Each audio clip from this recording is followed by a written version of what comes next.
After pumping, carefully transfer breast milk into clean bottles or breast milk storage bags. Use containers designed specifically for breast milk. Label each container with the date and time it was pumped. Fresh breast milk can stay at room temperature for a few hours, in the refrigerator for several days, or in the freezer for longer storage. Store milk toward the back of the refrigerator or freezer, where the temperature is most stable. When it's time to use stored milk, thaw it slowly in the refrigerator or by placing the container in warm water. Gently swirl the milk to mix it. Never shake or microwave breast milk, as this can damage nutrients. Pumping should never hurt.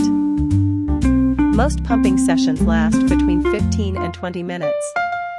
You may notice milk flowing in waves.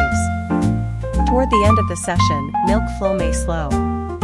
Gentle breast massage during pumping can help empty the breasts more fully and support milk supply.